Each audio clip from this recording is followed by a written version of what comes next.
What would you do if the man you loved, trusted, shared your life with, suddenly left you for your own sister?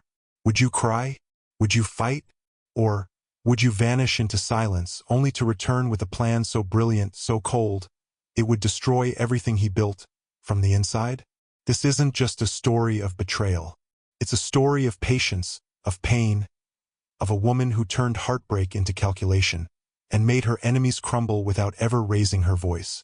Stay with us, because what you're about to hear might be the most genius revenge story you've ever encountered. You never really know who you married until it's too late. At first glance, everything about Emily and Daniel's life looked perfect. High school sweethearts who married young, built a quiet life in a cozy suburban town, and even adopted a golden retriever named Max. Their neighbors called them the couple from a movie. And Emily, well, she believed it too. But behind every picture-perfect marriage, there are cracks you can't see, until something or someone forces them wide open. It started with a scent. Perfume Emily didn't own. She smelled it on Daniel's shirt when she hugged him goodnight. Just a faint trace, but sweet, floral, unfamiliar. She laughed it off the first time. Maybe it rubbed off from someone at work, an elevator, a hug from a colleague. But then came the late-night texts, the sudden business trips he never took before, and the coldness, like Daniel had turned into a roommate instead of a husband. Still, Emily wasn't the kind to snoop or make accusations. She trusted him, or maybe she was afraid of what she'd find. Until one evening, as she was setting the table for dinner, Daniel walked in and said the words that shattered everything. "I'm leaving you. I'm in love with someone else." Emily's heart dropped. Her mouth opened but no sound came. Then, slowly, she whispered, "Who?" Daniel didn't flinch. "Rachel, her little sister." No, couldn't be. Rachel, the bubbly, impulsive younger sister who had crashed on their couch more times than she could count.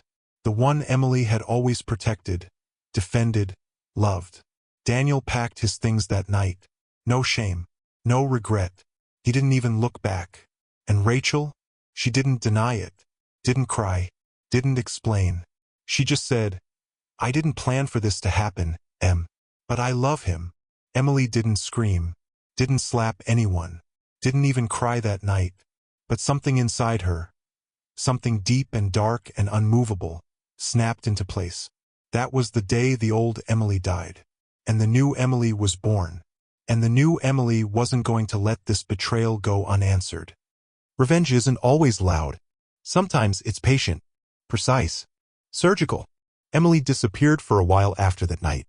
Not literally, she still went to work, paid her bills, smiled politely at the neighbors. But something behind her eyes had gone silent. Like she was watching life from a distance, calculating. Rachel moved in with Daniel 3 weeks later. Emily's mother called her every day, begging her not to shut the family out. But Emily just said, "I'm fine, Mom," and hung up. What she didn't say was that she had a plan. And every day, every move she made was a step toward it. Daniel had been a lawyer, cocky, clean-cut, and always certain he was the smartest man in the room. And Rachel? She never finished college, bounced between jobs, and relied on charm more than sense. Emily knew they wouldn't last. Not because of karma, but because Emily was about to become the architect of their downfall. She started small. She mailed Rachel a fancy envelope, no return address. Inside was an anonymous invitation. "You've been selected for an exclusive influencer program. Free spa retreat, full body makeover, and $2,000 cash. All expenses paid. Just fill out the enclosed form." Rachel, ever the opportunist, filled it out that day down to her social security number, bank details, and signature. Emily didn't even need to hack them. She just waited. Next, she booked a private investigator. Not for Daniel, she already knew who he was. But for every case he'd handled in the past 5 years. Every dirty settlement. Every off-the-record favor. And what she found was gold. Daniel had once buried evidence for a corporate client illegally. No one had caught it. Yet. But Emily knew how to make things surface. She sent an anonymous tip to the State Bar Association, complete with documentation she'd found on an old hard drive. Just enough to trigger an investigation. But she didn't stop there. She contacted Rachel's old ex, an obsessive, manipulative man named Troy who'd never gotten over her. She slipped him Rachel's new address, just enough to reignite his obsession. Troy was unpredictable. That was dangerous. But Emily counted on that. Meanwhile, Emily started rebuilding her life. Or, at least, she made it look like she was. She posted smiling selfies, yoga retreats, and weekend hikes on Instagram. She accidentally ran into Daniel's colleagues at events and let them think she was dating a high-powered consultant. She let the rumors swirl, subtly feeding them when needed. And then she made her final move.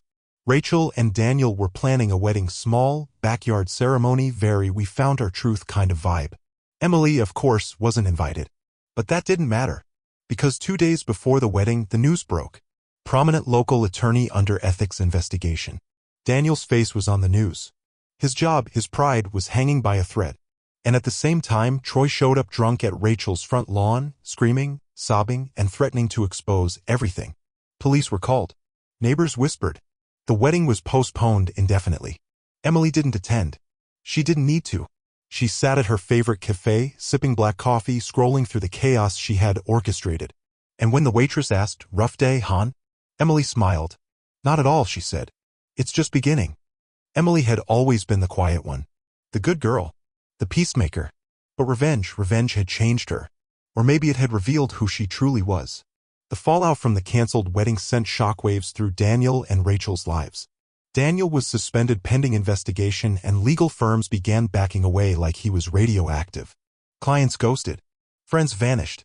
And Rachel, she was unraveling. Her Instagram, once filled with beach selfies and motivational quotes, turned dark and erratic. She posted long captions about betrayal and toxic energy without naming names. But everyone knew. Whispers spread. Meanwhile, Emily continued to smile. But beneath the surface, she was already planning the second phase. Daniel had always kept a secret fund, hidden from the IRS, hidden from his wife, hidden even from Rachel. Emily knew about it. She had helped him set it up during the early days of their marriage, before she knew what he would become. It was tucked away offshore under a shell company accessed by a series of encrypted tokens. Emily had never touched it. Until now. She didn't steal it. That would have been messy. Instead, she drained it slowly through fake consulting invoices, layered digital transfers, and a shell corporation of her own.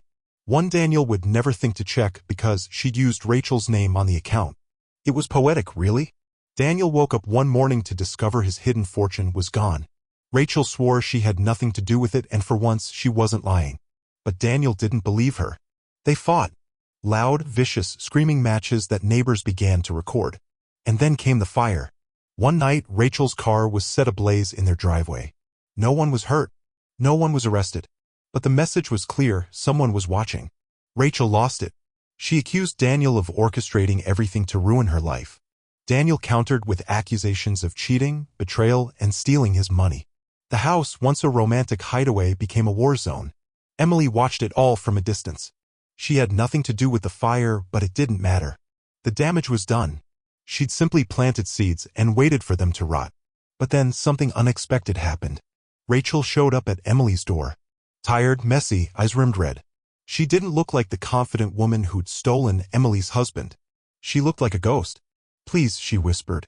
"I know you hate me. I deserve it. But you have to help me. He's not who he used to be." Emily didn't say anything. Just opened the door and let her in. Because sometimes revenge takes a turn. And sometimes it opens a new door. Emily stared at her sister sitting across the kitchen table, the same table where Rachel had once laughed, flirted with Daniel behind her back, and carved a knife into Emily's spine without blinking. Now Rachel sat hunched over, shaking, holding a chipped mug of tea like it was a lifeline. "I don't know who he is anymore," Rachel whispered. "He talks to people who don't exist. He disappears at night. I found a gun under our bed. I think he's planning something." Emily said nothing. Just watched. An odd calmness came over her. Rachel wasn't here to apologize. She was here because she was afraid. And fear, that was useful. "Why come to me?" Emily finally asked, her voice quiet but firm. Rachel looked up, her face pale. "Because I know you. You don't scream. You don't cry. You calculate. And you're the only one who ever beat him." Emily almost laughed. She hadn't beaten Daniel. Not yet. But perhaps that was about to change. They spent the next hour talking. Really talking. For the first time in years, they weren't sisters or rivals or ghosts of a shattered past. They were two women wrecked by the same man, one who had fed off their loyalty and torn their lives apart. Rachel revealed more than Emily expected. Daniel had debts, massive ones. Gambling, dirty side deals, high-stakes poker games. He had been embezzling from former clients, laundering money through real estate scams, and using Rachel's signature without her knowledge. Emily was stunned but not surprised. She'd always sensed something off about his money. The way he spent it. The way he controlled it. But it got worse. Rachel had overheard a phone call. Late one night. Daniel thought she was asleep. He mentioned Emily. He said, "She's still a threat. I should have finished what I started." Rachel didn't know what it meant. But she was terrified.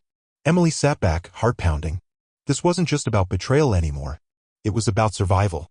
So she laid out her final plan. She would take everything Daniel had left, his reputation, his contacts, his leverage. And then she'd make sure he couldn't hurt anyone ever again. But she needed Rachel. Rachel hesitated. "How do I know you won't turn on me too?" Emily looked her straight in the eye.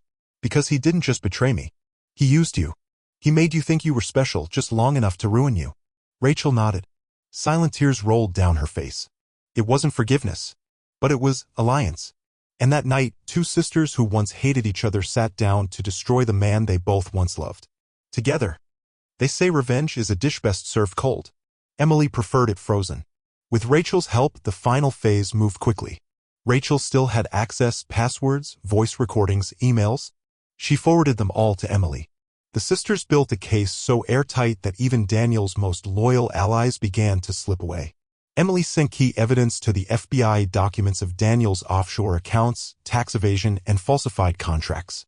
She timed it perfectly, just days before Daniel was scheduled to attend a major legal conference where he planned to rebuild his image. He never made it. They arrested him at the airport. The footage went viral, Daniel Jacobs, once the rising star of state litigation, being led away in handcuffs. Suits wrinkled, hair disheveled, shouting obscenities at the cameras. His legacy, his name, gone in seconds. But it wasn't over. Emily had one last gift to deliver. She sent Rachel a file, one she had held onto for years. It was the truth about their father. Rachel had grown up believing their father abandoned them. That he'd left the family when she was still a baby. But the truth was he hadn't left. He had tried to stay. He had fought in court. But their mother, poisoned by rage and manipulation, had erased him. And Daniel? He knew. He had found the file during one of his background checks on Emily's family. And instead of telling Rachel the truth, he'd used it subtly, cruelly, making her believe she was unloved, disposable. Rachel collapsed when she read it. All the lies, all the manipulation, all the years thinking she was the problem. Emily didn't gloat. Didn't even speak. Just sat with her sister in silence. Because sometimes the truth is louder than any revenge. In the months that followed, things changed. Daniel was sentenced to 8 years in federal prison. Rachel moved out of the state. Quietly, without fanfare. She left Emily a letter. "I don't know if I can ever make it right. But thank you for not letting him win." Emily kept it in a drawer. She never responded. She didn't need to. She had her peace. Not because she destroyed Daniel, but because she reclaimed herself. And on a quiet morning, 6 months later, she stood on a cliff by the sea. The wind whipped her hair, the waves crashed below, and in her hand one single photo. Her, Daniel, and Rachel. Smiling. Before the betrayal. She looked at it one last time. And let it go. The wind took it. The past went with it. Sometimes revenge doesn't scream. It whispers. It waits. And when it strikes, it leaves behind no screams, only silence and ash. Emily didn't just get even. She rewrote the ending. And in doing so, she didn't just destroy him. She freed herself. If this story haunted you, moved you, or left you breathless, make sure to like, subscribe, and let us know in the comments. Was it justice or something darker?